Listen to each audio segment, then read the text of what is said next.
ನಮಸ್ಕಾರ ಸ್ನೇಹಿತರೆ, Karnadu job alert ಚಾನಲ್‌ಗೆ ತಮಗೆಲ್ಲರಿಗೂ ಸ್ವಾಗತ.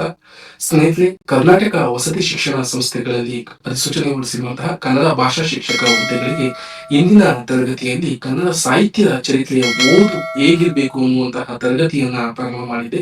ಅದೇ ರೀತಿಯಲ್ಲಿ ಇಂದಿನ ತರಗತಿಯಲ್ಲಿ ಕಾವ್ಯ ಮೀಮಾಂಸೆ ಮತ್ತು ಛಂದಸ್ಸನ್ನ ಹೇಗೆ ಓದ್ಬೇಕು ಅನ್ನುವಂತಹ ತರಗತಿಯನ್ನ ಪ್ರಾರಂಭ ಮಾಡ್ತಿದ್ದೇನೆ. ಈ ತರಗತಿಯಲ್ಲಿ ಕಾವ್ಯ ಮೀಮಾಂಸೆಯನ್ನು ಓದಕ್ಕೆ ಅನುಸರಿಸಬೇಕಾದಂತಹ ಕ್ರಮಗಳು, ಕೇಳುವಂತಹ ಪ್ರಶ್ನೆಗಳ ಮಾದರಿಗಳು, ಮತ್ತೆ ಯಾವ ಪುಸ್ತಕಗಳನ್ನ ಓದ್ಬೇಕು, ಈಗಾಗಲೇ ಇಂದಿನ ಪರೀಕ್ಷೆಗಳಲ್ಲಿ ಯಾವೆಲ್ಲ ವಿಷಯಗಳನ್ನ ಕೇಳಲಾಗಿದೆ ಅನ್ನುವಂತಹ ನಿಟ್ಟಿನಲ್ಲಿ ಚರ್ಚೆಯನ್ನ ಮಾಡಲಾಗುತ್ತೆ. ಯಾರೆಲ್ಲ ಕರ್ನಾಡು ಜಾಬ್ ಅಲರ್ಟ್ ಚಾನಲ್ ಅನ್ನ ಸಬ್ಸ್ಕ್ರೈಬ್ ಮಾಡುವ ಮುಖಾಂತರ, ಕಾಮೆಂಟ್ ಮತ್ತು ಲೈಕ್ ಮುಖಾಂತರ ಇದೇ ರೀತಿ ವಿಡಿಯೋಗಳನ್ನ ಮಾಡಲಿಕ್ಕೆ ತಾವೆಲ್ಲರೂ ಸಹ ಸಹಕರಿಸಬೇಕಾಗಿ ಕೇಳ್ಕೊಳ್ತಾ, ಸ್ನೇಹಿತರೆ, ತರಗತಿಯನ್ನ ಪ್ರಾರಂಭ ಮಾಡೋಣ. ಕರ್ನಾಟಕ ವಸತಿ ಶಿಕ್ಷಣ ಸಂಸ್ಥೆಗಳು ಕನ್ನಡ ಭಾಷಾ ಶಿಕ್ಷಕರ ನೇಮಕಾತಿ ಘಟಕ 2 ಕಾವ್ಯ ಮೀಮಾಂಸೆ ಮತ್ತು ಛಂದಸ್ಸು ವಿಷಯ ಇರುವಂತಹದನ್ನ ನೋಡಬಹುದು. ನಿಮ್ಗೆಲ್ಲರಿಗೂ ತಿಳಿದಿರುವ ಹಾಗೆ ನಾನು ಡಾಕ್ಟರ್ ಕೃಷ್ಣಮೂರ್ತಿಯ ಸಹಾಯಕ ಪ್ರಾಧ್ಯಾಪಕ ಸಿಜಿಪಿಎಲ್ ಸರ್ಕಾರಿ ಪ್ರಥಮ ದರ್ಜೆ ಕಾಲೇಜು ಅಕ್ಕಿಯಾದೂರು. ಸ್ನೇಹಿತರೆ, ಇಲ್ಲಿಯವರೆಗೂ ಸಹ ಕನ್ನಡ ಭಾಷಾ ಶಿಕ್ಷಕ ಹುದ್ದೆ ಇರ್ಬೋದು ಮತ್ತು ಸಹಾಯಕ ಪ್ರಾಧ್ಯಾಪಕ ಹುದ್ದೆ ಇರ್ಬೋದು, ಎನ್ಇಟಿ, ಕೆಸೆಟ್ ಮತ್ತು ಜೆಎಫ್ ಗಳಿಗೆ ನಾನು ಓದುವಾಗ ಭಾರತೀಯ ಕಾವ್ಯ ಮೀಮಾಂಸೆಯನ್ನ ಯಾವೆಲ್ಲ ಮಾದರಿಯಲ್ಲಿ ಅನುಸರಿಸಿ ಓದಿದ್ದೆ, ಅದನ್ನ ಮುಂದಿನ ಯಾವ ಹುದ್ದೆಗಳನ್ನ ಪಡ್ಕೊಳ್ಳುವಾಗ ನಾವು ಈ ವಿಷಯವನ್ನು ಯಾವ ರೀತಿಯಾಗಿ ಓದ್ಬೇಕು ಅನ್ನುವಂತಹ ನಿಟ್ಟಿನಲ್ಲಿ ತರಗತಿಯನ್ನ ಪ್ರಾರಂಭ ಮಾಡ್ತಾ ಇದ್ದೇನೆ. ಸ್ನೇಹಿತರೆ, ಬನ್ನಿ, ಮೊದಲಿಗೆ ನೀವು ಸಿಲೆಬಸ್ ಇದು ನಮಗೆ ಇಟ್ಟಿರುವಂತಹದ್ದು ವಸತಿ ಶಿಕ್ಷಣ ಸಂಸ್ಥೆ ಹುದ್ದೆಗಳಲ್ಲಿ ಕಾವ್ಯ ಮೀಮಾಂಸೆ ಮತ್ತು ಛಂದಸ್ಸು ಘಟಕ 2 ಇವತ್ತು ನಾವು ಚರ್ಚೆ ಮಾಡ್ತಿರುವಂತಹದ್ದನ್ನ ನೋಡ್ಬೋದು. ನಂತರ ಕಾವ್ಯ ಮೀಮಾಂಸೆ ಅಂದ ತಕ್ಷಣ ಯಾವೆಲ್ಲ ವಿಷಯಗಳನ್ನ ನಾವು ಪರಿಗಣನೆಗೆ ತೆಗೆದುಕೊಬೇಕಾಗುತ್ತೆ ಅನ್ನುವಂತಹದ್ದು ನೀವು ನೋಡ್ಬೋದು.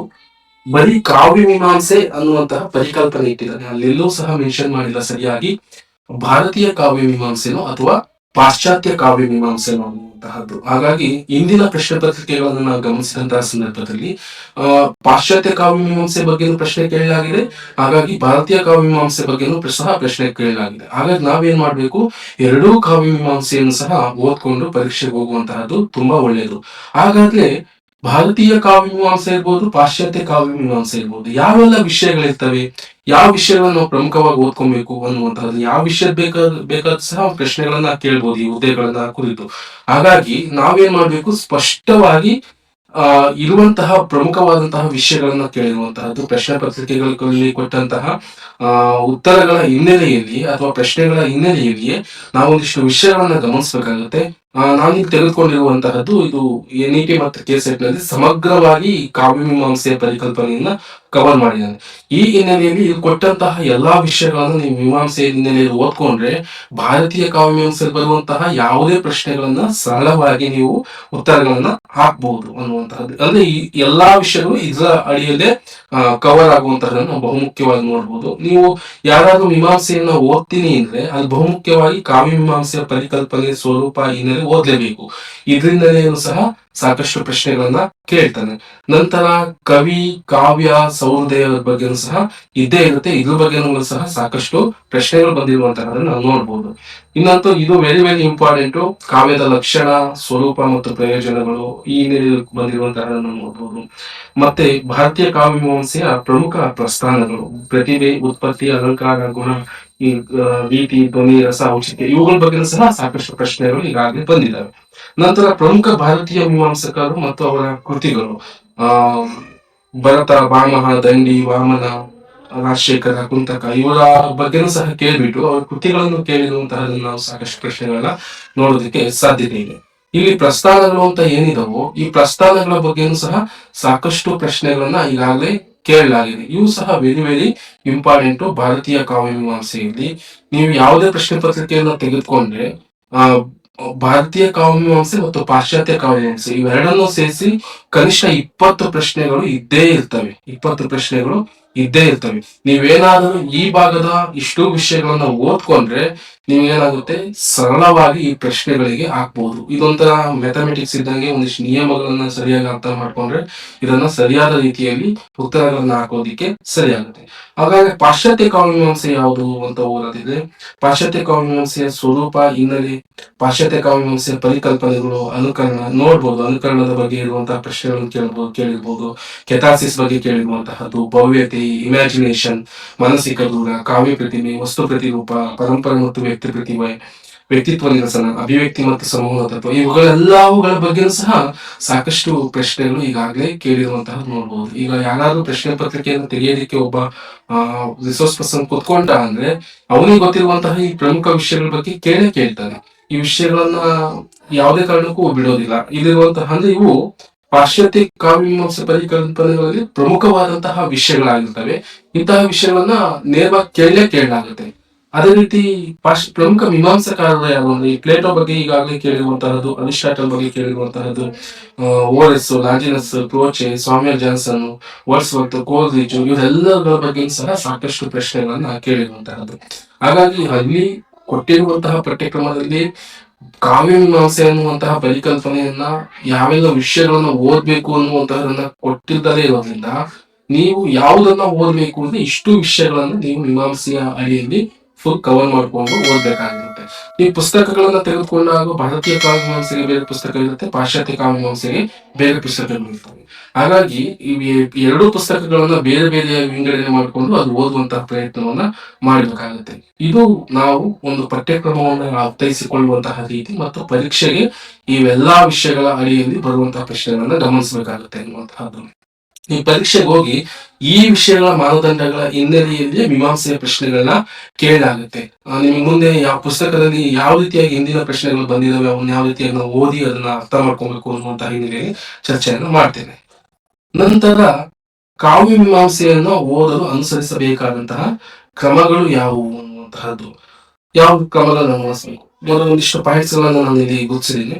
ಕಾವ್ಯ ಮೀಮಾಂಸೆ ಪರಿಕಲ್ಪನೆ ಬಗ್ಗೆ ಅರ್ಥ ಮಾಡಿಕೊಳ್ಬೇಕು. ಬಹುಮುಖ್ಯವಾಗಿ ಅಲ್ಲಿ ಬರುವಂತಹ ಮೀಮಾಂಸೆಯ ಪರಿಕಲ್ಪನೆಗಳ ಬಗ್ಗೆ ಅರ್ಥ ಮಾಡ್ಕೊಬೇಕು. ಪ್ರತಿಭೆ, ಉತ್ಪತ್ತಿ ಎನ್ನುವಂತಹದ್ದಿರ್ಬೋದು, ಗುಣ ಅನ್ನುವಂತಹದ್ದಿರ್ಬೋದು, ರೀತಿ, ರಸ, ಧ್ವನಿ, ಈ ಪರಿಕಲ್ಪನೆಗಳಿದಾವಲ್ಲ, ಈ ಪರಿಕಲ್ಪನೆಗಳನ್ನ ಸರಿಯಾದ ರೀತಿಯಲ್ಲಿ ತಿಳ್ಕೊಬೇಕು. ಮತ್ತೆ ಮೀಮಾಂಸಕಾರರ ವ್ಯಾಖ್ಯಾನದ ದೃಷ್ಟಿಕೋನದಲ್ಲಿ ಮೊದಲು ಸರಿಯಾಗಿ ಅರ್ಥ ಮಾಡ್ಕೊಬೇಕು. ಯಾರೆಲ್ಲ ಮೊದಲು ಓದೋದಕ್ಕೆ ಪ್ರಾರಂಭಿಸ್ತಿದೀರೋ ಅವ್ರು ಯಾವುದೇ ತರಗತಿಗಳನ್ನ ಕೇಳಿಲ್ಲ, ಈ ವಿಷಯಗಳು ಗೊತ್ತಿಲ್ಲ ಅಂದ್ರೆ ನೀವು ಮೊದಲು ಮಾಡ್ಬೇಕಾಗಿರುವಂತಹದ್ದೇನು, ಈ ಪರಿಕಲ್ಪನೆಗಳನ್ನ ನೀವು ಸರಿಯಾಗಿ ಅರ್ಥ ಮಾಡ್ಕೊಂಡ್ರೆ ಇಡೀ ಅದರ ಸಂಪೂರ್ಣವಾದ ಅರ್ಥವನ್ನ ಮುಂದೆ ಗ್ರಹಿಸೋದಿಕ್ಕೆ ಸಾಧ್ಯತೆ ಆಗುತ್ತೆ ಅನ್ನುವಂತಹದ್ದು. ನಂತರ ಭಾರತೀಯ ಕಾವ್ಯ ಮೀಮಾಂಸೆಯ ಸಂಪೂರ್ಣ ತಿಳುವಳಿಕೆ, ಅಂದ್ರೆ ಇಲ್ಲಿ ಪಾಶ್ಚಾತ್ಯ ಅಂತ ಬರೆಯಬೇಕಿತ್ತು.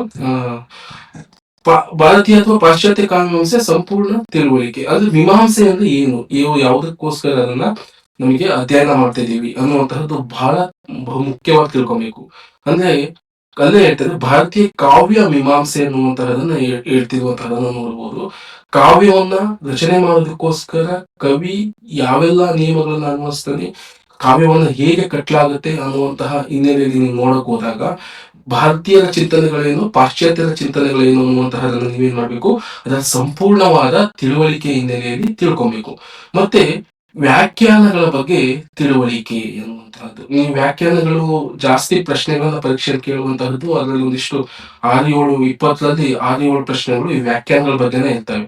ಈಗ ಉದಾಹರಣೆಗೆ ಶಬ್ದಾರ್ಥೋ ಸಹಿತೋ ಕಾವ್ಯಂ ಅನ್ನುವಂತಹದ್ದಿರ್ಬೋದು, ಅಪಾರೇ ಕಾವ್ಯ ಸಂಸಾರೇ ಕವಿರೇವ ಪ್ರಜಾಪತಿ ಅಂತ ಕೇಳುವಂತಹ ಪ್ರಶ್ನೆಗಳು, ರೀತಿರಾತ್ಮಸ್ಯ ಕಾವ್ಯ ಅನ್ನುವಂತಹದ್ದು ಕೇಳಿರ್ಬೋದು, ಪ್ರಜ್ಞಾನೋಲ್ಲೇಖ ಶಾಲಿನಿ ಪ್ರತಿಭಾಮತಃ ಅಂತ ಕೇಳುವಂತಹದ್ದು. ಅಂದ್ರೆ ಈ ರೀತಿಯಾಗಿ ವ್ಯಾಖ್ಯಾನಗಳನ್ನ ಏನೇನು ಕೇಳ್ತಾನೋ ಅಂತವುಗಳ ಬಗ್ಗೆ ಒಂದಿಷ್ಟು ಪಟ್ಟಿ ಮಾಡ್ಕೊಂಡು ಅವುಗಳನ್ನ ಒಂದಿಷ್ಟು ನೆನಪಲ್ಲಿ ಇಟ್ಕೊಂಡ್ರೆ ಅವುಗಳಲ್ಲೇ ಯಾವ್ದಾದ್ರು ಒಂದು ಪ್ರಶ್ನೆಗಳು ಬರುವಂತಹದ್ದನ್ನು ನೋಡ್ಬೋದು. ನಂತರ ಇನ್ನೊಂದು ಮಾದರಿ ಯಾವುದು ಅಂದ್ರೆ ಮೀಮಾಂಸಕಾರರ ಕೃತಿಗಳನ್ನ ಕೇಳ್ತಾನೆ. ಸುಮಾರು ಈಗ ಕೆಳಗಡೆ ಮೀಮಾಂಸೆಗಳನ್ನ ಪಾಶ್ಚಾತ್ಯ ಕಾವ್ಯಮೀಮಾಂಸಕರಿರ್ಬೋದು, ಭಾರತೀಯ ಕಾವ್ಯಮೀಮಾಂಸಕರಿರ್ಬೋದು, ಅವರ ಕೃತಿಗಳನ್ನ ನೇರವಾಗಿ ಕೇಳುವಂತಹದನ್ನ ನಾವು ನೋಡ್ಬೋದು. ಆ ಕೃತಿಗಳು ಯಾವುವು, ಆ ಕೃತಿಗಳು ಏನನ್ನ ಹೇಳ್ತವೆ ಅನ್ನುವಂತಹ ಹಿನ್ನೆಲೆಯಲ್ಲಿ ಪ್ರಶ್ನೆಗಳನ್ನ ಕೇಳುವಂತಹದನ್ನು ನೋಡ್ಬೋದು. ಈಗ ದಂಡಿಯ ಕೃತಿ ಯಾವುದು ಅಂತ ಕೇಳಿದ್ರೆ ಕಾವ್ಯದರ್ಶ ಅನ್ನುವಂತಹದ್ದು. ಈ ಹಿನ್ನೆಲೆಯಲ್ಲಿ ಸಾಕಷ್ಟು ಮೀಮಾಂಸಕಾರರ ಕೃತಿಯನ್ನು ಕೇಳುವಂತಹದ್ದು. ಈಗ ಪ್ಲೇಟೋ ಕೃತಿ ಯಾವುದು ಅಂತ ರಿಪಬ್ಲಿಕ್ ಕೃತಿಗಳನ್ನ ಕೇಳ್ತಿರುವಂತಹದ್ದು, ಆದರ್ಶ ರಾಜ್ಯದ ಪರಿಕಲ್ಪನೆ ಯಾವುದು ಅಂತ ಕೇಳುವಂತಹದ್ದು. ಹೀಗೆ ಸಾಕಷ್ಟು ಕೃತಿಗಳ ಹಿನ್ನೆಲೆಯಲ್ಲಿ ಪ್ರಶ್ನೆಗಳು ಬರುವಂತಹದ್ದು ನೋಡ್ಬೋದು. ನಂತರ ಪಾರಿಭಾಷಿಕ ಪದಗಳ ಬಗ್ಗೆ ಗಮನವನ್ನ ವಹಿಸ್ಬೇಕು ಅನ್ನುವಂತಹದ್ದು.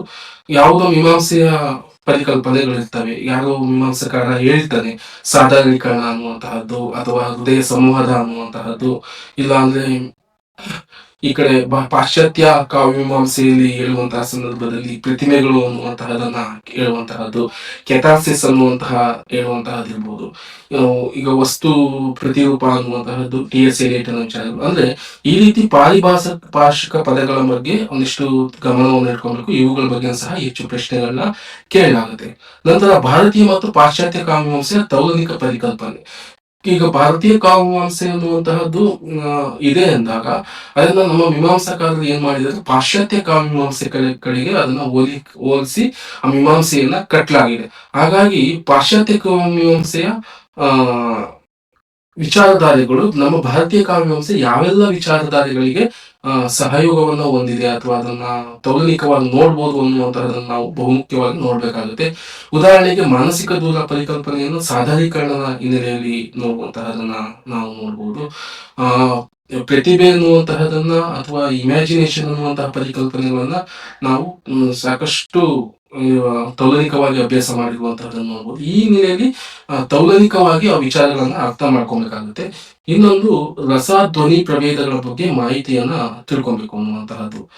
ಈಗ ರಸ ಧ್ವನಿ ಇವು ಪ್ರಮುಖವಾದಂತಹದ್ದು ಭಾರತೀಯ ಕಾವ್ಯಮೀಮಾಂಸೆಯ ಹಿನ್ನೆಲೆಯಲ್ಲಿ ನೋಡೋದಾದ್ರೆ ಇವುಗಳ ಬಗ್ಗೆ ಏನಾದ್ರೂ ಒಂದು ಪ್ರಶ್ನೆ ಇದ್ದೇ ಇರುತ್ತೆ. ಯಾವ್ದಾದ್ರು ಭರತನ ವಿಭವಾನುಭಾವ ವ್ಯಭಿಚಾರಿ ಸಂಯೋಗಾದಸ್ಯ ರಸ ನಿಷ್ಪತ್ತಿ ಅಂತ ಕೇಳುವಂತಹ ಸೂತ್ರದ ಹಿನ್ನೆಲೆಯಲ್ಲಿಯೇ ಸಾಕಷ್ಟು ಪ್ರಶ್ನೆಗಳನ್ನ ಕೇಳುವಂತಹದ್ದನ್ನು ನೋಡ್ಬೋದು. ವಿಭಾವ ಅಂದ್ರೇನು, ಅನುಭಾವ ಅಂದ್ರೇನು ಅನ್ನುವಂತಹ ಪ್ರಶ್ನೆಗಳನ್ನ ಕೇಳಿರುವುದನ್ನ ನಾವು ಈಗಾಗಲೇ ನೋಡ್ಬೋದು. ಹಾಗಾಗಿ ರಸಧ್ವನಿಯನ್ನ ವಿಶೇಷವಾಗಿ ಓದ್ಕೊಬೇಕಾಗುತ್ತೆ ಅಂತ. ನಂತರ ರಸವಿಜ್ಞಾನಗಳ ಪಟ್ಟಿ, ಒಟ್ಟು 7 ರಸವಿಜ್ಞಾನಗಳು ಬರ್ತವೆ. ನಾವು 7 ರಸವಿಜ್ಞಾನಗಳನ್ನ ತಿಳ್ಕೊಬೇಕು. ರಸಪ್ರಭೇದ, ರಸವನ್ನ ನೀವು ಓದುವಂತಹ ಸಂದರ್ಭದಲ್ಲಿ ಅದು ಬರುತ್ತೆ. ಅದ್ ನಂತರ ಈ ಪ್ರತಿಭೆ, ಉತ್ಪತ್ತಿ, ಅಲಂಕಾರ, ಗುಣಗಳ ಬಗ್ಗೆ, ಇದ್ರ ಬಗ್ಗೆ ಅಂತೂ ಇದ್ದೇ ಇರುತ್ತೆ. ಪ್ರತಿಭೆ ಬಗ್ಗೆ ಪ್ರಶ್ನೆಗಳು ಸಾಕಷ್ಟು ಇದ್ದೇ ಇರ್ತವೆ. ಮತ್ತೆ ಉತ್ಪತ್ತಿ, ಅಲಂಕಾರ, ಗುಣಗಳ ಬಗ್ಗೆ ಪ್ರಶ್ನೆಗಳು ಇದ್ದೇ ಇರ್ತವೆ. ಇವು ಪ್ರಮುಖವಾಗಿ ನೋಡ್ಕೊಳ್ಬೇಕಾಗುವಂತಹದ್ದು.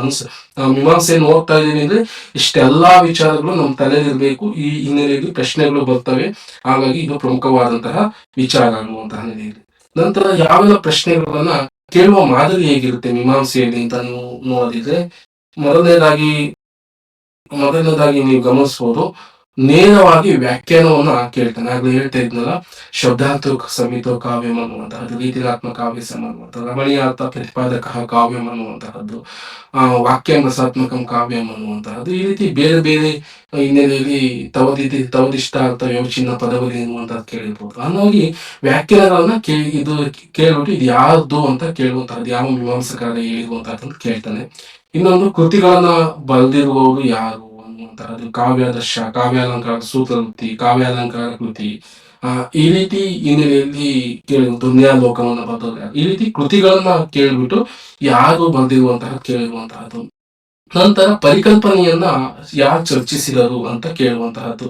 ಈ ಉದಾಹರಣೆಗೆ ರಸವನ್ನ ಕುರಿತು ನೀವು ಚರ್ಚೆ ಮಾಡುವಂತಹ ಸಂದರ್ಭದಲ್ಲಿ ಅಲ್ಲಿ ಸಾಧಾರಣೀಕರಣವನ್ನ ಕುರಿತು ಯಾರು ಮಾತನಾಡಿದ್ರು ಅನ್ನುವಂತಹದ್ದು, ಹೃದಯ ಸಂವಾದದ ಕುರಿತು ಯಾರು ಮಾತನಾಡಿದ್ರು ಅನ್ನುವಂತಹದ್ದು ಕೇಳಿರುವಂತಹದ್ದು ಇರ್ಬೋದು. ಇಲ್ಲ ಅಂದ್ರೆ ಆ ಚಿತ್ರದುರ್ಗ ನ್ಯಾಯವನ್ನ ಕುರಿತು ಯಾರು ಹೇಳಿದ್ರು ಅನ್ನುವಂತಹದ್ದು. ಹೀಗೆ ರಸ ಇರ್ಬೋದು, ಧ್ವನಿ ಇರ್ಬೋದು, ಔಚಿತ್ಯ ಇರ್ಬೋದು, ಇವುಗಳ ಹಿನ್ನೆಲೆಯಲ್ಲಿ ಪರಿಕಲ್ಪನೆಗಳನ್ನ ಕುರಿತು ಪ್ರಶ್ನೆಗಳನ್ನ ಕೇಳಲಾಗುತ್ತೆ. ಪರಿಭಾಷೆಯ ಬಗ್ಗೆ ಸ್ಪಷ್ಟತೆ ಇರಬೇಕು. ನಿಮಗೆ ಯಾವ್ದಾದ್ರು ಪರಿಭಾಷೆ ಬಗ್ಗೆ ಅರ್ಥ ಆಗ್ಲಿಲ್ಲ ಅಂದ್ರೆ ನೀವು ನೇರವಾಗಿ ಯಾವ ಕೃತಿ ವಿಮರ್ಶೆ ಪರಿಭಾಷೆ ಎನ್ನುವಂತಹ ಇದೆ, OL ನಾಗಭೂಷಣ್ ಸ್ವಾಮಿ ಅವ್ರದ್ದು, ಆ ಕೃತಿಯನ್ನ ತೆಗೆದುಕೊಂಡು ಓದಿದ್ರೆ ನಿಮಗೆ ಅನುಕೂಲ ಆಗುತ್ತೆ ಅನ್ನುವಂತಹದ್ದು. ನಿಮಗೆ ನೇರವಾಗಿ ಒಂದು ಪರಿಕಲ್ಪನೆ ಗೊತ್ತಾಗ್ತಾ ಇಲ್ಲ ಅಂತಂದಾಗ ವಿಮರ್ಶೆ ಪರಿಭಾಷೆ ಪುಸ್ತಕವನ್ನು ತೆಗೆದುಕೊಂಡ್ರೆ ಅಲ್ಲಿ ಪರಿಭಾಷೆ ಬಗ್ಗೆ ಸಾಕಷ್ಟು ವಿವರಣೆಗಳು ಇರ್ತವೆ. ಅವುಗಳನ್ನ ಓದ್ಕೊಂಡು ಬರೆದ್ರೆ ಅರ್ಥ ಮಾಡ್ಕೊಬಹುದು ಇನ್ನು ಹೆಚ್ಚಾಗಿ ಅಂತ. ಇನ್ನೊಂದು ಹೊಂದಿಸಿ ಬರೀರಿ.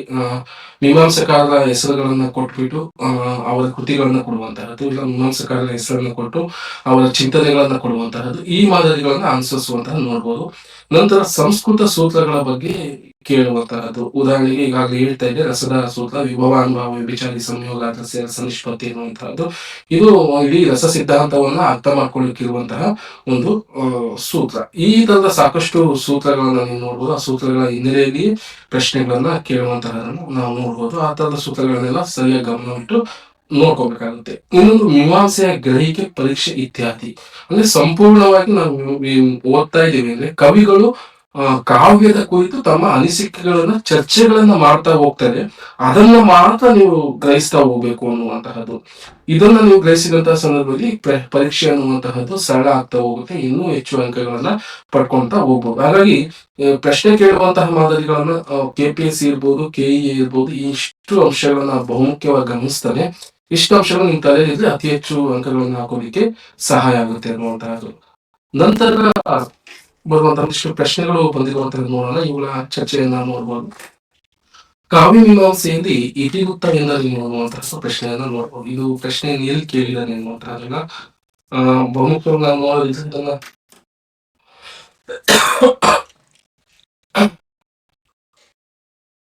ಎಲ್ಲಿ ಕೇಳಿದಾನೆ ಅಂತ ನೋಡೋದಿದ್ರೆ, ದಿನಶ್ರೀ ಅವರ ಭಾರತೀಯ ಕಾವ್ಯ ಮೀಮಾಂಸೆಯಲ್ಲಿ ಈ ಪ್ರಶ್ನೆಯನ್ನ ನೋಡ್ಬೋದು. ಇತಿವೃತ್ತ ಅಂತ ಅಂದ್ರೆ ಕಥಾಭಾಗ ಅನ್ನುವಂತಹ ಅರ್ಥವನ್ನ ಹೇಳುತ್ತೆ. ಯಾವುದೇ ಒಂದು ಸಂದರ್ಭದಲ್ಲಿ ಈ ಇತಿವೃತ್ತ ಅನ್ನುವಂತಹದ್ದು ಕಥೆಯ ವರ್ಣನಾ ಭಾಗದಿಂದ ಪ್ರಾರಂಭ ಆಗುವಂತಹ ಹಿನ್ನೆಲೆಯಲ್ಲಿ ಅದರ ಅರ್ಥವನ್ನ ಕೊಡಲಾಗುತ್ತೆ ಅನ್ನುವಂತಹದ್ದು. ಇನ್ನೊಂದು ಪಕ್ಕದಲ್ಲಿ ನೋಡ್ಬೋದು, ಪಾಶ್ಚಾತ್ಯ ಕಾವ್ಯ ಮೀಮಾಂಸೆ ಹಿನ್ನೆಲೆಯಲ್ಲಿರುವಂತಹ ಪ್ರಶ್ನೆ. ಇದು ತೌಲನಿಕವಾಗಿ ನೋಡಿರುವಂತಹದ್ದು. ಇಮ್ಯಾಜಿನೇಷನ್, ಪ್ರತಿಭೆ ಪರಿಕಲ್ಪನೆಯಲ್ಲಿ ಪ್ರೈಮರಿ ಇಮ್ಯಾಜಿನೇಷನ್, ಸೆಕೆಂಡರಿ ಇಮ್ಯಾಜಿನೇಷನ್ ಎಂದು ಗುರುತಿಸಿದವರು ಯಾರು ಅನ್ನುವಂತಹದ್ದು. ಇದು ಭಾರತೀಯ ಪಾಶ್ಚಾತ್ಯ ಕಾವ್ಯ ಮೀಮಾಂಸೆಯನ್ನ ನೋಡುವಾಗ ಸಿಗುತ್ತೆ. ಉದಾಹರಣೆಗೆ ಇದನ್ನು ಹೇಳುವಂತವನು ಕೋಲ್ರಿಡ್ಜ್ ಅನ್ನುವಂತಹವನು ಇದನ್ನ ಹೇಳುವಂತಹದ್ದು. ಇದು ಪ್ರತಿಭೆಯಲ್ಲಿ ನಮಗೆ ಕಾರಯಿತ್ರಿ ಪ್ರತಿಭೆ, ಭಾವಯಿತ್ರಿ ಪ್ರತಿಭೆ ಎನ್ನುವಂತಹದ್ದು ರಾಜಶೇಖರ್ ಗುರುತಿಸ್ತಾನೆ ಭಾರತೀಯ ಕಾವ್ಯ ಮೀಮಾಂಸೆಯಲ್ಲಿ. ಅದರ ಪರಿಕಲ್ಪನೆ ಹಿನ್ನೆಲೆಯಲ್ಲಿ ಕನ್ನಡದ ಕೋಲ್ರಿಡ್ಜ್ನ ಚಿಂತನೆಗಳು ಪ್ರೈಮರಿ ಇಮ್ಯಾಜಿನೇಷನ್, ಸೆಕೆಂಡರಿ ಇಮ್ಯಾಜಿನೇಷನ್ ಅನ್ನ ಇಲ್ಲಿ ಗುರುತಿಸಿರುವಂತಹ ಕೋಲ್ರಿಡ್ಜ್ ಆಗಿರುವಂತಹ ನಾವು ನೋಡ್ಬೇಕಾಗುತ್ತೆ. ಇದು ಸಂಪೂರ್ಣ ಇನ್ನೂ ವಿಶ್ಲೇಷಣೆಗಳನ್ನ ಮಾಡ್ಕೊಂತ ಹೋದ್ರೆ ನಮಗೆ ಸಾಕಷ್ಟು ಅರ್ಥಗಳು ಒಳೆಯುವಂತಹದನ್ನು ನೋಡ್ಬೋದು. ಇನ್ನೊಂದು ಫಿಸಿಕಲ್ ಡಿಸ್ಟೆನ್ಸ್ ಎಂಬುದು ಸಂಸ್ಕೃತ ಕಾವ್ಯ ಮೀಮಾಂಸಕಾರರ ಯಾವ ಪರಿಕಲ್ಪನೆಗೆ ಸಮಾನಾಗಿದೆ ಎನ್ನುವಂತಹದ್ದು. ಅದು ಸಾಧಾರಣೀಕರಣ ಪರಿಕಲ್ಪನೆ ಎನ್ನುವಂತಹದ್ದು. ಇದು ಸಾಧಾರಣೀಕರಣ ಅನ್ನುವಂತಹದ್ದು ರಸಪ್ರಸ್ಥಾನ ಮಾಡುವಂತಹ ಸಂದರ್ಭದಲ್ಲಿ ಸಾಕಷ್ಟು ಭಟ್ಟನಾಯಕ ಅನ್ನುವಂತಹವನು ಇದರ ಚರ್ಚೆಯನ್ನ ಮಾಡ್ತಾನೆ. ಅದು ಫಿಸಿಕಲ್ ಡಿಸ್ಟೆನ್ಸ್ಗೆ ಸಮಾನವಾಗಿದೆ ಅನ್ನುವಂತಹದನ್ನ ಚರ್ಚೆಯನ್ನ ಮಾಡ್ತಾರೆ. ನಂತರ ನೇರವಾಗಿ ಕೇಳಿರುವಂತಹದ್ದು ವ್ಯಕ್ತಿತ್ವ ನಿರಾಸನವಾದವನ್ನು ಪ್ರತಿಪಾದಿಸಿದ ಮೀಮಾಂಸಕ ಯಾರು ಅನ್ನುವಂತಹದ್ದು. ವ್ಯಕ್ತಿತ್ವ ನಿರಾಸವನ್ನ ಪರ್ಸನಲ್ ಅಂದ್ರೆ TS ಎಲಿಯಟ್ ಇದನ್ನ ಚರ್ಚೆ ಮಾಡಿರುವಂತಹದ್ದು. ಪರ್ಸನಲ್ ಇಂಪರ್ಸನಾಲಿಟಿ ಎನ್ನುವಂತಹದನ್ನು ಕೇಳಿರುವಂತಹದ್ದು. ಇದು TS ಎಲಿಯಟ್ನ ಪರಿಕಲ್ಪನೆ. ಹೀಗೆ ನೇರವಾಗಿಯೂ ಸಹ ಪರಿಕಲ್ಪನೆಗಳನ್ನ ಕೇಳುವಂತಹ ಪ್ರಶ್ನೆಗಳು ಬರ್ತವೆ. ನಂತರ ರುದ್ರನಾಟಕ ನೋಡ್ತಾ ಕುಳಿತ ಸಹೃದಯರಲ್ಲಿ ಉಂಟಾಗುವ ಭಾವ ವಿವೇಚನೆ ಕೆಥಾಸಿಸ್ ಎಂದು ಪ್ರತಿಪಾದಿಸಿದವರು ಯಾರು? ಇದು ಸಹ ನೇರವಾಗಿ ಪ್ರಶ್ನೆಗಳನ್ನ ಕೇಳಿರುವಂತಹದನ್ನ ನೋಡ್ಬೋದು. ಅರಿಸ್ಟಾಟಲ್ ಅನ್ನುವಂತಹ ನೇರವಾಗಿ ಸಾಮಾನ್ಯವಾಗಿ ಗೊತ್ತಾಗುತ್ತೆ. ಇದು ಸಹ ನೇರವಾಗಿ ಕೇಳಿರುವಂತಹದ್ದು ಆದರ್ಶ ರಾಜ್ಯ ರಿಪಬ್ಲಿಕ್ ಯಾರ ಕೃತಿ ಎನ್ನುವಂತಹದ್ದನ್ನ ಕೇಳಿರುವಂತಹ. ಇದು ಪ್ಲೇಟೋನ ಕೃತಿ ರಿಪಬ್ಲಿಕ್ ಅನ್ನುವಂತಹ ಕೃತಿ. ಪಾಶ್ಚಾತ್ಯ ಕಾವ್ಯ ಮೀಮಾಂಸೆಯನ್ನು ಓದುವಂತಹ ಸಂದರ್ಭದಲ್ಲಿ ಈ ತರದ ಪ್ರಶ್ನೆಗಳು ಸಾಮಾನ್ಯವಾಗಿ ಸರಳವಾಗಿ ಬಂದೇ ಬರ್ತವೆ. ಇನ್ನೊಂದು ಇಲ್ಲಿ ಸೂತ್ರವನ್ನ ಕೇಳಿರುವಂತಹ ನೋಡ್ಬೋದು. ವಿಭವ ಅನುಭವ ವ್ಯಭಿಚಾರಿ ಸಂಯೋಗ ಅದರ್ಸ ನಿಷ್ಪತ್ತಿ ಎನ್ನುವಂತಹದ್ದು. ಇದು ಈ ತರದ ಸೂತ್ರಗಳು ಸಾಕಷ್ಟು ನಿಮಗೆ ಮೀಮಾಂಸೆಯಲ್ಲಿ ಬರ್ತವೆ. ಯಾವ ಕೃತಿಯಲ್ಲಿದೆ ಅಂದ್ರೆ ಇದನ್ನು ಭರತ ಹೇಳಿರುವಂತಹದ್ದು. ನಾಟ್ಯಶಾಸ್ತ್ರ ಕೃತಿಯಲ್ಲಿ ಭರತ ಇದರ ಕುರಿತು ಹೇಳಿದ್ದಾನೆ. ಅದನ್ನು ಸಹ ನೀವು ಅರ್ಥವನ್ನ ಮಾಡ್ಕೊಬೇಕಾಗತ್ತೆ. ನೀವು ಇಲ್ಲಿ ನಂತರ ಹೇಳ್ತೇನೆ ಯಾವೆಲ್ಲ ಕೃತಿಯಲ್ಲಿ ಸಿಗ್ತವೆ, ಇದನ್ನ ಹೇಗೆ ನಾವು ಐಡೆಂಟಿಫೈ ಮಾಡ್ಬೇಕು, ಇದನ್ನ ವಿಶೇಷವಾಗಿ ನಾವು ಯಾಕೆ ಗಮನಿಸ್ಬೇಕು ಅನ್ನುವಂತಹದನ್ನ. ನಂತರ ಕಾವ್ಯ ಗಾಯತ್ರಿ ಎಂದು ಕಾವ್ಯ ಮೀಮಾಂಸಕರಿಂದ ಗುರುತಿಸಲ್ಪಟ್ಟವು ಯಾವುವು ಅನ್ನುವಂತಹದನ್ನ ನೋಡ್ಬೇಕು. ಇದು ಸಾಕಷ್ಟು ಸಾರಿ ರಿಪೀಟೆಡ್ ಕ್ವಶನ್, ಎಲ್ಲ ಸಾಕಷ್ಟು ಬಾರಿ ಕೇಳಿದಾನೆ ಈ ತರದ ಪ್ರಶ್ನೆಯನ್ನು, ನೀವು ವಿಶೇಷವಾಗಿ ಗಮನಿಸಬೇಕಾಗುತ್ತೆ ಅನ್ನುವಂತಹದ್ದು. ಈಗ ನೋಡಿ, ರಸ ಧ್ವನಿ ಔಚಿತ್ಯ ಅನ್ನುವಂತಹದನ್ನ ಕಾವ್ಯ ಗಾಯತ್ರಿ ಎನ್ನುವಂತಹದನ್ನ ಕೇಳ್ತಾರೆ. ಇವೆಲ್ಲ ಪುಸ್ತಕಗಳಲ್ಲಿರುವಂತಹ ಪ್ರಶ್ನೆಗಳನ್ನು ನೇರವಾಗಿ ಎತ್ತಿ ಕೊಡಲಾಗಿದೆ. ಹಾಗಾಗಿ ನೀವು ಇಂತಹ ಪುಸ್ತಕಗಳನ್ನು ಓದಿದಂತಹ ಸಂದರ್ಭದಲ್ಲಿ ಈ ತರದ ಪ್ರಶ್ನೆಗಳು ಸರಳವಾಗ್ತವೆ. ಒಂದ್ಸತಿ ಓದಂಗಿಲ್ಲ, ನೀವು ನೋಟ್ಸ್ ಮಾಡ್ಕೊಂಡಿರೋದಂತಹ ರಿವಿಷನ್ ಮಾಡಿದಂತಹ ಸಂದರ್ಭದಲ್ಲಿ ಸರಳ ಆಗುವಂತಹದನ್ನ ನಾವು ನೋಡ್ಬೋದು. ಇನ್ನೊಂದು ಚರ್ಚೆ ಮಾಡ್ತಾನೆ ವಾಮನ. ಅವನ ಸಂದರ್ಭದಲ್ಲಿ ಈ ಹೇಳಿಕೆ ಬರುವಂತಹದನ್ನ ನಾವು ನೋಡ್ಬೋದು. ಕಾವ್ಯ ಶಬ್ದೋಯಂ ಗುಣಾಲಂಕಾರ ಸಂಸ್ಕೃತೋಯೋಹ ಶಬ್ದಾರ್ಥ ಯೋರುವಂತದೆ ಕಾವ್ಯ ಸ್ವರೂಪ ಹೇಳುವ ಈ ವ್ಯಾಖ್ಯೆ ಯಾವುದು ಅಂತ ಕೇಳುವಂತಹ. ಇದು ಸಹ ನೇರವಾಗಿ ಕೇಳಿರುವಂತಹ ಒಂದು ವ್ಯಾಖ್ಯಾನ ಅನ್ನುವಂತಹ ನಾವು ಗಮನಿಸಬೇಕು. ಇನ್ನೊಂದು ಆ ಭಾರತೀಯ ಕಾವ್ಯಮೀಮಾಂಸೆಯ ಸಂದರ್ಭದಲ್ಲಿ ಕಾವ್ಯದ ಬಗ್ಗೆ ಚರ್ಚೆ ಮಾಡುವಂತ ಸಂದರ್ಭದಲ್ಲಿ ಆ ಕನ್ನಡ ಕವಿಗಳು ಸಹ ಕೆಲವೊಂದು ಸಾಲುಗಳನ್ನ ಉಲ್ಲೇಖ ಮಾಡಿರ್ತಾರೆ. ಇದು ಸಹ ಆ ಹಿನ್ನೆಲೆಯಲ್ಲೇ ಕೇಳಿರುವಂತಹದ್ದು. ಕಟ್ಟಿಯು ಮೀನು ಮಾಲೆಗಾರನ ಪೊಸಬಾಸಿಂಗಮು ಮುಡಿವ ಭೋಗಿಗಳಿಲ್ಲದೆ ಬಾಡಿಪೋಗದೆ ಸೌಹೃದಯನ ಮಹತ್ವ ಹೇಳಿದ ಈ ಕವಿ ಯಾರು ಅನ್ನುವಂತಹದಂದ್ರೆ ಇದು ಬಹುಮುಖ್ಯವಾದಂತಹ ಸಾಲು. ನಾನು ಎಂತಹ ಶ್ರೇಷ್ಠವಾದಂತಹ ಕಾವ್ಯವನ್ನ ರಚನೆ ಮಾಡಿದ್ರು ಅದು ಓದುವವರು ಇಲ್ಲದೆ ಹೋದಂತಹ ಸಂದರ್ಭದಲ್ಲಿ ಅಂತಹ ಕಾವ್ಯ ರಚನೆ ಮಾಡಿಯೂ ಸಹ ವ್ಯರ್ಥ ಅನ್ನುವಂತಹದಂದ್ರೆ ಅಂದ್ರೆ ನಾನು ಸುಂದರವಾದಂತಹ ಬಾಸಿಂಗವನ್ನ ನಾನು ಕಟ್ತೇನೆ, ಹೂವಿನ ಬಾಸಿಂಗವನ್ನ ಅದನ್ನ ಮುರಿಯುವವರೇ ಇಲ್ಲ ಅಂತಿದ್ದಾಗ ಅದು ವ್ಯರ್ಥ ಅನ್ನುವಂತಹ ಹಿನ್ನೆಲೆಯಲ್ಲಿ ಸೌಹೃದಯನ ಬಗ್ಗೆ ಹೇಳಿರುವಂತಹದ್ದು. ಇದು ಜನ್ನ ಅನಂತನಾಥ ಪುರಾಣದಲ್ಲಿ ಹೇಳಿರುವಂತಹ ಒಂದು ಸಾಲು. ಹೀಗೆ ಸೌಹೃದಯನ ಬಗ್ಗೆ ಕೇಳಿರುವಂತಹ ಪ್ರಶ್ನೆಗಳನ್ನ ನಾವು ನೋಡ್ಬೋದು. ಇವೆಲ್ಲ ಎಲ್ಲಿದಾವೆ ಅಂತ ನೋಡೋದಿದ್ರೆ ನೀವು ಬಹುಮುಖ್ಯವಾಗಿ ಕೃತಿಗಳನ್ನ ನೀವು ಗಮನಿಸುವಾಗ ಇಲ್ಲಿ ಬಂದಿರುವಂತಹ ಈ ಕೊಟ್ಟಿರುವಂತಹ ಪ್ರಶ್ನೆಗಳು ಸಾಕಷ್ಟು ಬಂದಿರುವಂತಹ ಪ್ರಶ್ನೆಗಳು ಎಲ್ಲಿಯವು ಅಂದ್ರೆ ತೀನಂ ಶ್ರೀ ಅವರ ಭಾರತೀಯ ಕಾವ್ಯ ಮೀಮಾಂಸೆಯಿಂದ ಸಹ ಬಂದಿರುವಂತಹ ಪ್ರಶ್ನೆಗಳು. ಇನ್ನೊಂದು ತಿಪ್ಪೇರುದ್ರ ಸ್ವಾಮಿಯ ತೌಲನಿಕ ಕಾವ್ಯ ಮೀಮಾಂಸೆ ಕೃತಿಯಿಂದ ಬಂದಿರುವಂತಹ ಪ್ರಶ್ನೆಗಳು. ಹಾಗಾದ್ರೆ ಈ ಪುಸ್ತಕಗಳನ್ನ ಹೇಗೆ ಓದ್ಬೇಕು ಅನ್ನುವಂತಹದ್ದು ಬಹುಮುಖ್ಯವಾಗಿ ನಿಮಗೇನಾದ್ರೂ ಮೀಮಾಂಸೆ ಮೊದಲು ಓದ್ತಾ ಇದ್ದೀನಿ ಅಂತಿದ್ದಾಗ ಒಂದಿಷ್ಟು ಇದು ತೀನಂ ಶ್ರೀ ಪುಸ್ತಕ ಅರ್ಥ ಮಾಡ್ಕೊಳ್ಳೋದಕ್ಕೆ ಗ್ರಹಿಸೋದಕ್ಕೆ ಕಷ್ಟ ಆಗುತ್ತೆ. ನೀವು ಎರಡನೇ ಬಾರಿ ಏನಾದ್ರು ಓದಿದ್ರೆ ಈ ಪುಸ್ತಕವನ್ನ ಅಂದ್ರೆ ಇನ್ನೂ ಸಂಪೂರ್ಣವಾಗಿ ಅರ್ಥ ಆಗುತ್ತೆ. ಮೊದಲಿಗೆ ನೋಟ್ಸ್ ಮಾಡ್ಕೊಂಡು ಓದಿ, ನಂತರ ಎರಡನೇ ಸತಿ ನೀವು ಸಾಮಾನ್ಯವಾಗಿ ಅರ್ಥ ಮಾಡ್ಕೊಳ್ಳೋದಕ್ಕೆ ಓದಿ ಸಂಪೂರ್ಣವಾಗಿ ಅರ್ಥ ಆಗುತ್ತೆ. ನಿಮಗೆ ಈ ಪುಸ್ತಕವನ್ನು ಓದಿದ್ರೆ ಭಾರತೀಯ ಕಾವ್ಯಮೀಮಾಂಸೆ ಯಾವ ಪ್ರಶ್ನೆಗಳನ್ನು ಸಹ ಮಿಸ್ ಮಾಡೋದಕ್ಕೆ ಸಾಧ್ಯನೇ ಇಲ್ಲ. ಎಲ್ಲಕ್ಕೂ ಸಹ ಉತ್ತರಗಳನ್ನ ಆಕೆ ಆಗ್ತೀರ. ಉದಾಹರಣೆಗೆ ನಾನು ಸಹಾಯಕ ಪ್ರಾಧ್ಯಾಪಕ ಹುದ್ದೆಗೆ 2017ರಲ್ಲಿ ಸಹಾಯಕ ಪ್ರಾಧ್ಯಾಪಕ ಹುದ್ದೆ ಆಯ್ತಲ್ಲ, ಅದರಲ್ಲೊಂದು ಪ್ರಶ್ನೆಯನ್ನ ಕೇಳಿದ್ದ. ಧ್ವನಿ ಸೋತು ಗೆಲ್ಲುತ್ತದೆ ಅಂತ ಹೇಳಿದಂತವರು ಯಾರು ಅಂತ ಪ್ರಶ್ನೆ ಬಂದಿತ್ತು. ಅದು ಇಲ್ಲಿಯವರೆಗೂ ಸಹ ಎಲ್ಲೂ ಪ್ರಶ್ನೆಗಳನ್ನ ಕೇಳಲಾಗಿಲ್ಲ.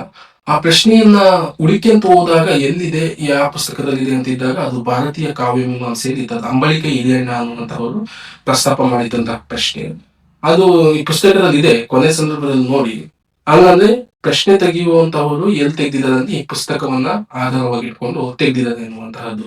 ಈಗ ಕಟ್ಟಿಯು ಮೇನು ಪೊಸಬಾಸಿಂಗವು ಮುಡಿಯುವ ಭೋಗಿಗಳಿಲ್ಲದೆ ಬಾಡಿ ಹೋಗುಮೆ ಎನ್ನುವಂತಹ ಒಂದು ಪ್ರಶ್ನೆ ಇದಲ್ಲ, ಆ ಹೇಳಿಕೆಯು ಸಹ ಇದೇ ಕೃತಿಯಲ್ಲಿ ಇರುವಂತಹದನ್ನ ನೋಡ್ಬೋದು. ಹಾಗಾಗಿ ಸಾಕಷ್ಟು ಪ್ರಶ್ನೆಗಳನ್ನ ಏನ್ ಮಾಡ್ತಾನೆ ಈ ಕೃತಿಯಲ್ಲೇ ನೇರವಾಗಿ ತೆಗೆದು ಅಂದ್ರೆ ಭಾರತೀಯ ಕಾವ್ಯ ಮೀಮಾಂಸೆ ಕೃತಿಯಲ್ಲಿ ತೆಗೆದುಬಿಟ್ಟು ಪ್ರಶ್ನೆಗಳನ್ನ ಹಾಕ್ತಾನೆ. ಹಾಗಾಗಿ ಅಥೆಂಟಿಕ್ ಬುಕ್ ಮೀಮಾಂಸೆಯಲ್ಲಿ ಅಂತ ಏನಾದ್ರು ನಾವು ಮೊದಲನೇ ಪುಸ್ತಕವನ್ನ ಗುರುತಿಸೋದಿದ್ರೆ ಅದು ತೀನಂ ಶ್ರೀ ಅವರ ಭಾರತೀಯ ಕಾವ್ಯ ಮೀಮಾಂಸೆ. ಈ ಪುಸ್ತಕವನ್ನ ಎಲ್ಲರೂ ಸಹ ಕೊಂಡ್ಕೊಂಡು ಓದ್ಬೇಕಾಗುತ್ತೆ.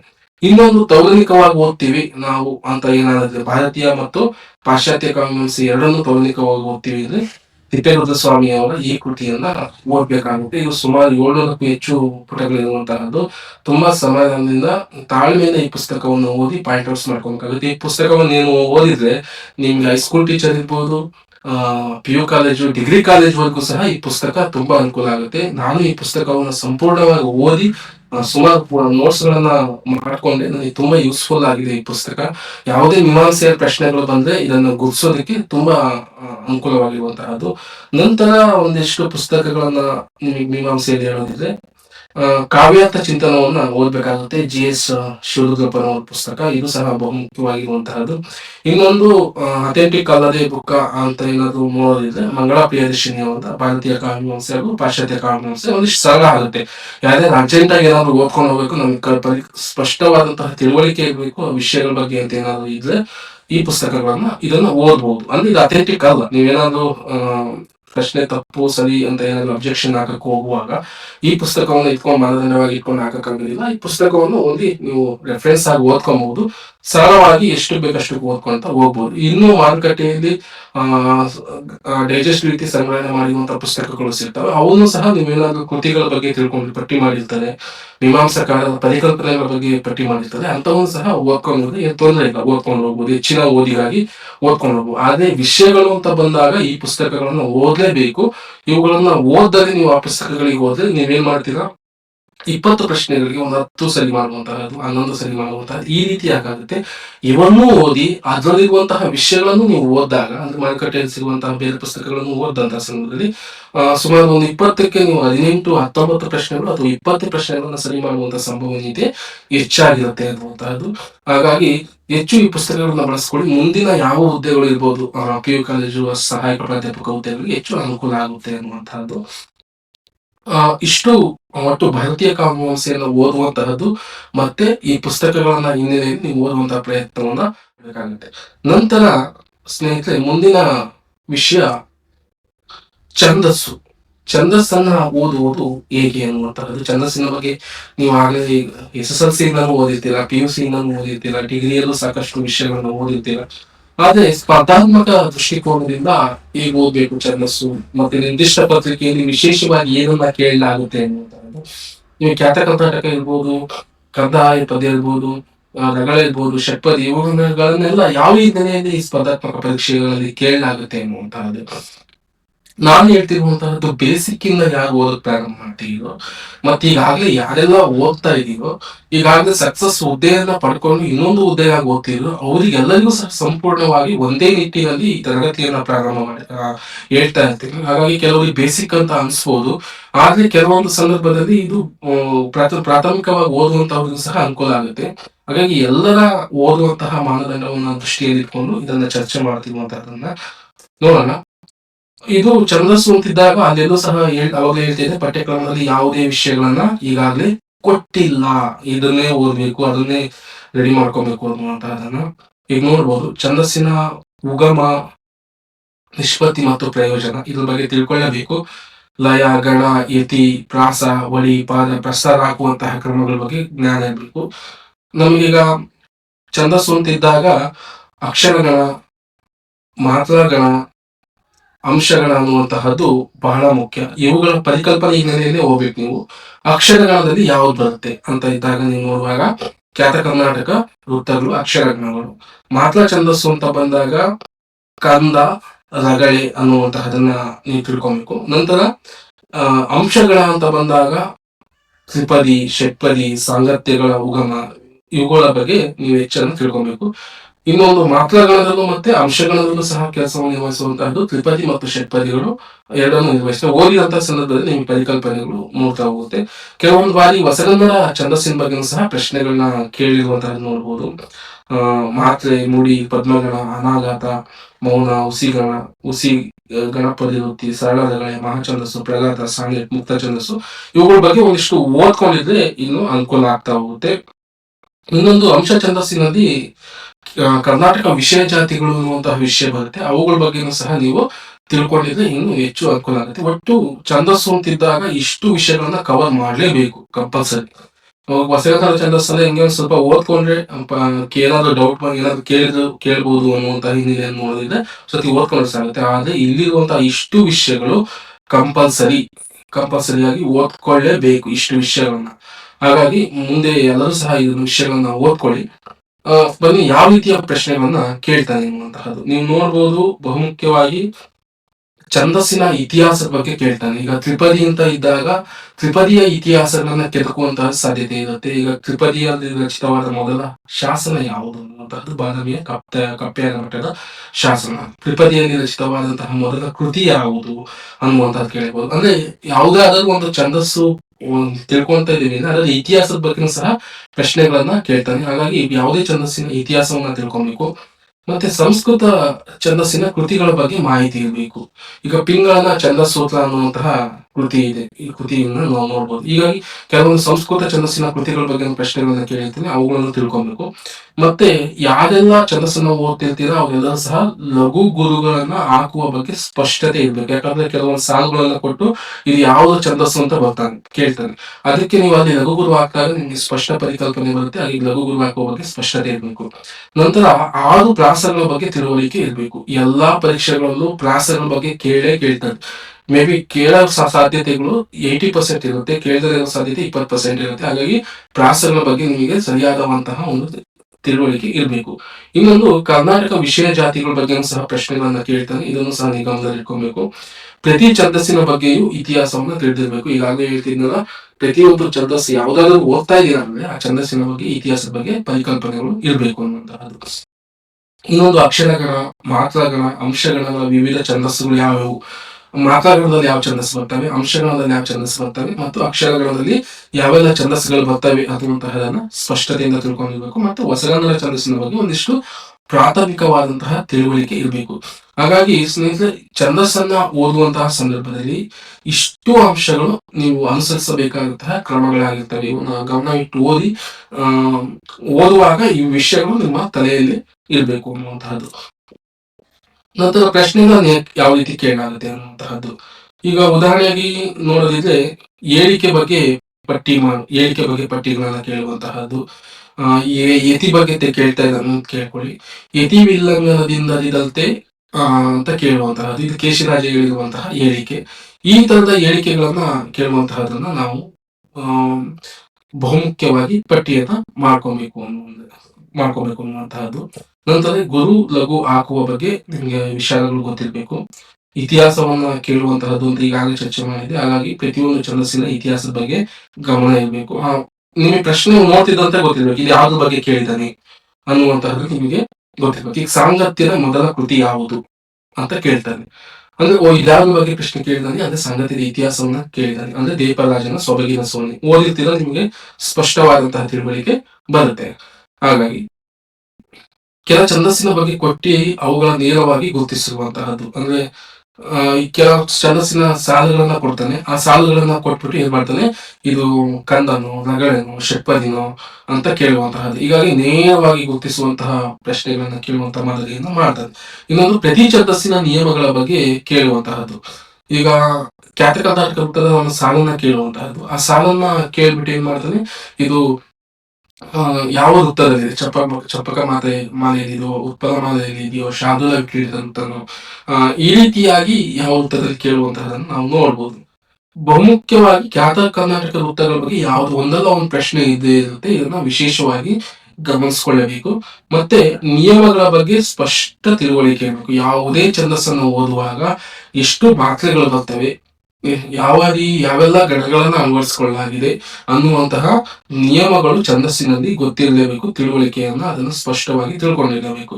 ಈ ಉದಾಹರಣೆಗೆ ಅಕ್ಷರಗಣದಲ್ಲಿ ಖ್ಯಾತ ಕರ್ನಾಟಕ ವೃತ್ತಗಳು, ಈಗ ಚಂಪಕ ಮಾಲ ವೃತ್ತ, ಉತ್ಪನ್ನ ಮಾಲ ವೃತ್ತ, ಶಾರ್ದೂಲ ವಿಕ್ರೀಡಿತ ವೃತ್ತ, ಎಷ್ಟು ಅಕ್ಷರಗಳಿದಾವೆ. ಈಗ ಶಾರ್ದೂಲ ವಿಕ್ರೀಡಿತ ವೃತ್ತವನ್ನು ತೆಗೆದುಕೊಂಡ್ರೆ 19 ಅಕ್ಷರಗಳಿದಾವೆ ಅಂತ ಗುರುತಿಸಿ. ಹೀಗೆ ನಿಯಮಗಳು, ಅದಕ್ಕೆ ಯಾವ ರೀತಿಯಾಗಿ ಎಷ್ಟನೇ ಸ್ಥಾನಕ್ಕೆ ಯತಿ ಬರುತ್ತೆ, ಈ ರೀತಿ ಹಿನ್ನೆಲೆಯಲ್ಲಿ ಸಹ ನೀವು ತಿಳ್ಕೊಬೇಕು. ಯತಿ ಅಂದ್ರೆ ಖ್ಯಾತ ಕರ್ನಾಟಕ ವೃತ್ತಗಳಿಗೆ ಮಾತ್ರ ಬರುತ್ತೆ, ಯಾವ ಅಕ್ಷರ ಬರುತ್ತೆ ಅನ್ನುವಂತಹ ಈ ತರ ನಿಯಮಗಳನ್ನ ತಿಳ್ಕೊಂಡ ಸಂದರ್ಭದಲ್ಲಿ ಈ ಛಂದಸ್ಸು ಅನ್ನುವಂತಹದ್ದು ಓದೋದಕ್ಕೆ ನಿಮಗೆ ಹೆಚ್ಚು ಅನುಕೂಲ ಆಗುವಂತಹದ್ದು ನಾವು ನೋಡ್ಬೋದು. ಪ್ರಶ್ನೆಗಳನ್ನ ನೋಡೋಣ. ಯತಿ ವಿಲ್ಲಂಘನದಿಂದಲಿದಂತೆ ಕನ್ನಡ ಅನ್ನುವಂತಹದ್ದು ನೋಡ್ಬೋದು. ಇದು ಯತಿಯ ಬಗ್ಗೆ ಇರುವಂತಹ ಪ್ರಶ್ನೆ. ಆಗ್ಲೇ ನಿಮಗೆ ಸಿಲೆಬಸ್ ಚರ್ಚೆ ಮಾಡುವಾಗ ಯತಿ ಅನ್ನುವಂತಹದಿತ್ತು. ನೀವು ಯಾರು ಇದನ್ನು ಓದ್ಕೊಂಡು ಹೋಗದೇ ಇದ್ರೆ ಕನ್ನಡ ಪ್ಲಾಸಮಂ ಅತಿಶಯಮಿಂದ ಯತಿಯಂ ಮಿಕ್ಕರ್ ಅನ್ನುವಂತಹದ್ದು ಬರುತ್ತೆ. ಯತಿ ಬಗ್ಗೆ ಕೆಲವು ಸಾಲುಗಳನ್ನ ಚರ್ಚೆ ಮಾಡಿರ್ತಾರೆ. ಆ ಹಿನ್ನೆಲೆಯಲ್ಲಿ ನೀವು ನೋಡಿದಾಗ ಅದು ಕವಿರಾಜ ಮಾರ್ಗದಲ್ಲಿ ಉಲ್ಲೇಖ ಮಾಡಿರುವಂತಹ ಕೃತಿ ಸಾಲು. ಆ ತರದ ಪ್ರಶ್ನೆಗಳನ್ನ ನೀವು ನೋಡುವಂತಹ ಸಂದರ್ಭದಲ್ಲಿ ಬಹುಮುಖ್ಯವಾಗಿ ಹೇಳಿಕೆಗಳು ಸಹ ಬಹಳ ಮುಖ್ಯವಾಗ್ತವೆ. ಇದು ಕೇಳಿರುವಂತಹದ್ದು ಕೇಶಿರಾಜನ ಶಬ್ದಮಣಿ ದರ್ಪಣದ ಸಾಲು. ಅಂದ್ರೆ ಯತಿಯ ಕುರಿತು ಯಾವೆಲ್ಲ ಕವಿಗಳು ಚರ್ಚೆ ಮಾಡಿದ್ದಾರೆ ಅನ್ನುವಂತಹ ಪುಸ್ತಕದಲ್ಲಿ ಚರ್ಚೆ ಮಾಡಿರ್ತಾರೆ. ಅಂತಹ ಸಾಲುಗಳನ್ನು ಸಹ ನೀವು ತಿಳ್ಕೊಬೇಕಾಗುತ್ತೆ. ನಂತರ ಇಲ್ಲಿ ಒಂದು ಅಕ್ಷರವು ಗುರುವಾಗಲು ಹಲವು ಕಾರಣಗಳಿದ್ದಾಗ ಅದನ್ನು ಹೇಗೆ ಪರಿಗಣಿಸಬೇಕು ಅನ್ನುವಂತಹದನ್ನು, ಕೆಲವೊಂದು ಛಂದಸ್ಸಿನಲ್ಲಿ ಕೊನೆಯಲ್ಲಿ ಗುರು ಬಂದಂತಹ ಸಂದರ್ಭದಲ್ಲಿ ಒಂದು ಲಘುವಾಗಿ ಪರಿಗಣಿಸಲಾಗುತ್ತೆ. ನೀವೇನಾದ್ರೂ ಷಟ್ಪದಿಯನ್ನ ಪ್ರಸ್ತಾರ ಹಾಕಿದಾಗ, ಕನ್ನಡ ಪದ್ಯಗಳಿಗೆ ಪ್ರಸ್ತಾರ ಹಾಕಿದಾಗ ಅಂತಹ ಸಂದರ್ಭದಲ್ಲಿ ಏನಾಗುತ್ತೆ, ಒಂದು ಅಕ್ಷರವು ಗುರುವಾಗಲು ಹಲವು ಕಾರಣಗಳಿದ್ದಾಗ ಅದನ್ನು ಹೇಗೆ ಪರಿಗಣಿಸಬೇಕು ಅನ್ನುವಂತಹದ್ದು, ಅದನ್ನ ಒಂದು ಲಘುವೆಂದೇ ಪರಿಗಣಿಸಲಾಗುತ್ತೆ. ಒಂದು ಅಕ್ಷರ ಗುರುವಾಗಲು ಹಲವು ಕಾರಣಗಳಿದ್ದಾಗ ಅದನ್ನು ಹೇಗೆ ಪರಿಗಣಿಸಬೇಕು ಅಂದ್ರೆ ಒಂದು ಲಘುವೆಂದೇ ಪರಿಗಣಿಸಲಾಗ್ತದೆ. ಅಂದ್ರೆ ಎರಡು ಲಘು ಎಂದು ಪರಿಗಣಿಸಲಿಲ್ಲ, ಒಂದು ಗುರು ಎಂದು ಸಹ ಪರಿಗಣಿಸಲಿಲ್ಲ, ಎರಡು ಗುರು ಎಂದು ಸಹ ಪರಿಗಣಿಸೋದಕ್ಕೆ ಸಾಧ್ಯತೆ ಇಲ್ಲ. ಇದನ್ನ ಸಹ ನೀವು ತಿಳ್ಕೊಬೇಕು. ಇದು ಪ್ರಸ್ತಾರ ಆಗುವಂತಹ ನಿಯಮಗಳು ಗೊತ್ತಿದ್ರೆ ನಿಮ್ಗೆ ಅದು ಪ್ರಶ್ನೆ ಸರಳವಾಗ್ತಾ ಹೋಗುತ್ತೆ. ಇನ್ನೊಂದು ಕನ್ನಡ ಛಂದಸ್ಸಿನ ಕೆಲ ಸಂಗತಿಗಳ ಬಗ್ಗೆ ಪ್ರಸ್ತಾಪ ಮಾಡುವ ಮೊದಲ ಕೃತಿ ಯಾವುದು? ಈಗ ಕನ್ನಡದಲ್ಲಿ ಕನ್ನಡ ಮೊದಲ ಅಲಂಕಾರ ಕೃತಿ ಅಂತ ನಾವೇನಾದ್ರೂ ಹೋಗುವಾಗ ಕವಿರಾಜ ಮಾರ್ಗ ಕೃತಿಯನ್ನ ನಾವು ಮಾತನಾಡ್ತೇವೆ. ಈ ಕವಿರಾಜ ಮಾರ್ಗ ಕೃತಿಯಲ್ಲಿ ಛಂದಸ್ಸಿನ ಬಗ್ಗೆ ಮೊದಲು ಪ್ರಸ್ತಾಪವನ್ನ ಅಲ್ಲಿ ಮಾಡಲಾಗಿದೆ. ಹಾಗಾಗಿ ಕನ್ನಡ ಮೊದಲ ಛಂದೋಕೃತಿ ಅಂತ ಇದ್ದಾಗ ಛಂದೋಂಬುದಿ ಆಗುತ್ತೆ. ಒಂದಿಷ್ಟು ಚರ್ಚೆ ಮಾಡಿರೋದು ಎಲ್ಲಿ ಅಂದ್ರೆ ಕವಿರಾಜ ಮಾರ್ಗ ಕೃತಿಯಲ್ಲಿ. ಹಾಗಾಗಿ ಮೊದಲನೇ ಪ್ರಶ್ನೆ ಇದಾಗುತ್ತೆ. ಹಾಗಾಗಿ ನಿಮಗೆ ಈ ಪುಸ್ತಕಗಳಲ್ಲೆಲ್ಲ ಇದು ವಿಷಯಗಳು ನಿಮಗೆ ತಿಳುವಳಿಕೆ ಇದೆ. ಯಾವ ಪುಸ್ತಕಗಳು ಅಂತ ಮುಂದೆ ಹೇಳ್ತೀನಿ, ಇಲ್ಲೆಲ್ಲ ಕೇಳಲಾಗಿದೆ ಪ್ರಶ್ನೆಗಳನ್ನ ನೋಡ್ತಾ ಇರೋದನ್ನ. ಆ ಕನ್ನಡ ಛಂದಸ್ಸಿನ ಕೆಲ ಸಂಗತಿಗಳ ಬಗ್ಗೆ ಪ್ರಸ್ತಾಪ ಮಾಡುವ ಮೊದಲ ಕೃತಿ ಅಂದ್ರೆ ಕವಿರಾಜ ಮಾರ್ಗ ಕೃತಿ. ಆಮೇಲೆ ಕನ್ನಡ ಛಂದಸ್ಸಿನ ಒಂದಿಷ್ಟು ಕೃತಿಗಳನ್ನೇ ನೀವು ತಿಳ್ಕೊಬೇಕಾಗುತ್ತೆ. ಕವಿರಾಜ ಮಾರ್ಗ ಕೃತಿ ಆದ ನಂತರ ನಿಮಗೆ ಯಾವ ಕೃತಿ ಛಂದಸ್ಸಿನ ಬಗ್ಗೆ ಚರ್ಚೆ ಮಾಡಿರುವಂತಹದ್ದಂದ್ರೆ ನಾಗವರ್ಮನ ಛಂದೋಂಬುದಿ ಕೃತಿ, ಕನ್ನಡದ ಮೊದಲ ಛಂದೋ ಕೃತಿ ಎನ್ನುವಂತಹದನ್ನು ಕರೆಯುವಂತಹದ್ದು ಕೆಳಗಡೆ ಇರುವಂತಹ ನೋಡ್ಬೋದು. ಇದು ಗುಣಭದ್ರನ ಛಂದಸ್ಸಾರ ಅನ್ನುವಂತಹದನ್ನ ಕೃತಿ ಅನ್ನುವಂತಹದ್ದು. ಇದು ಮಾನಸೋಲ್ಲಾಸ ಅನ್ನುವಂತಹ ಕೃತಿ ಸೋಮಶೇಖರನ್ನು. ಈ ರೀತಿ ಈ ಹಿನ್ನೆಲೆಯಲ್ಲಿ ತಿಳ್ಕೊಳ್ಳುವಂತಹದ್ದು ಮತ್ತು ಚರ್ಚೆ ಮಾಡುವಂತಹ ಹಿನ್ನೆಲೆಯಲ್ಲಿ ಪ್ರಶ್ನೆಗಳನ್ನು ನೋಡ್ಬೇಕು. ನಂತರ ಪಂಡಿತರು ವಿವಿಧ ಕಲಾಮಂಡಿತರು ಕೇಳತಕ್ಕ ಕೃತಿಯೋಳ್ ಇದು ಯಾವ ಛಂದಸ್ಸಿನಲ್ಲಿದೆ ಅಂತ ನಾವು ಆಗಲೇ ಹೇಳ್ತಾ ಇದ್ದೆ. ಒಂದು ಸಾಲನ್ನ ಕೊಟ್ಬಿಟ್ಟು ಇದು ಯಾವ ಛಂದಸ್ಸಿನಲ್ಲಿದೆ ಅನ್ನುವಂಥದ್ದು ಗುರುತಿಸೋದಕ್ಕೆ ಕೇಳ್ತಾರೆ. ಹಾಗಾಗಿ ನೀವೇನ್ ಮಾಡ್ಬೇಕು, ಛಂದಸ್ಸುಗಳನ್ನ ಸಾಲುಗಳಿಗೆ ಪ್ರಸ್ತಾರ ಹಾಕುವಂತಹ ಕ್ರಮ ನಿಮಗೆ ಗೊತ್ತಿರಬೇಕು. ಯಾವ ಹಿನ್ನೆಲೆಯಲ್ಲಿ ಪ್ರಸ್ತಾರವನ್ನು ಹಾಕಲಾಗುತ್ತದೆ ಅನ್ನುವಂತಹದ್ದು ಅದು ಗೊತ್ತಿದ್ದಾಗ ನಿಮಗೆ ಸರಳವಾಗ್ತದೆ. ಇದು ಕನ್ನಡ ಪದ್ಯದಲ್ಲಿರುವಂತಹದನ್ನು ನಾವು ಗಮನಿಸಬಹುದು. ಹೀಗೆ ನೋಡಿ, ಏಳೆ ಮತ್ತು ಗೀತಿಕೆಗಳನ್ನು ಕೇಳಿದ್ದಾರೆ. ಈ ಏಳೆ ಮತ್ತು ಗೀತಿಕೆಗಳು ನೀವು ಬಹುಮುಖ್ಯವಾಗಿ ಗಮನಿಸ್ಕೊಬೇಕು. ಇಂಥವುಗಳ ಬಗ್ಗೆ ಪ್ರಶ್ನೆಗಳನ್ನ ಕೇಳೋದಿಕ್ಕೆ ಸಾಧ್ಯತೆ ಇರುತ್ತೆ. ನಂತರ ಪ್ರತಿ ಪಾದದ ಮೊದಲೆರಡು ಸ್ವರಗಳ ನಡುವೆ ಒಂದೇ ವಿಧದ ಸಜಾತಿಯ ಸಂಯುಕ್ತ ವ್ಯಂಜನಗಳು ಬರಲು ಯಾವ ಪ್ರಾಸ ವಿಧಿಸುವುದು ಅನ್ನುವಂತಹದನ್ನ 6 ಪ್ರಾಸಗಳಿದಾವೆ, ಸರಳವಾಗಿದ್ದಾವೆ 6 ಪ್ರಾಸಗಳು ಸಹ. ಅವು 6 ಪ್ರಾಸಗಳನ್ನು ಸಹ ನೀವು ಗಮನದಲ್ಲಿಟ್ಕೊಂಡು ಇವುಗಳಿಗೆ ಉತ್ತರವನ್ನ ಹಾಕ್ಬೇಕಾಗತ್ತೆ ಅನ್ನುವಂತಹದ್ದು. ಮೊದಲನೇದಾಗಿ ಇದನ್ನ ಸಿಂಹಪ್ರಾಸವಾಗಿ ಬರುತ್ತೆ. ಇದು ನೀವು 6 ಪ್ರಾಸಗಳನ್ನು ಸರಿಯಾಗಿ ತಿಳ್ಕೊಂಡಂತಹ ಸಂದರ್ಭದಲ್ಲಿ ಸರಳವಾಗಿ ಉತ್ತರವನ್ನು ಹಾಕ್ಬೇಕಾಗುತ್ತೆ. ಹಿಂದೆ ಚರ್ಚೆ ಮಾಡ್ತಿದ್ದೆ, ಪ್ರಾಸಗಳು ಸಹ ಯಾಕೆ ಮುಖ್ಯ ಅಂತ. ಸಾಕಷ್ಟು ಪ್ರಶ್ನೆಗಳನ್ನು ಈಗಾಗಲೇ ಕೇಳಲಾಗಿದೆ. ಆ ಹಿನ್ನೆಲೆಯಲ್ಲಿ ನೀವು ಇವುಗಳನ್ನ ಓದ್ಕೊಳ್ಳುವಂತಹದ್ದು ಕಡ್ಡಾಯವಾಗಿರುತ್ತೆ ಇರುವಂತಹದ್ದು. ಇನ್ನೊಂದು ಪ್ರಶ್ನೆ ನೋಡಿದ್ರೆ, ಮಂದರ ದರಗಳ ಮುಂದಿರೆ ಕಡಿಯೋಳ್ ಕುಂದದ ನೆನಸಿಗೆ ಮದನಹರಂ ಅನ್ನುವಂತಹದ್ದು.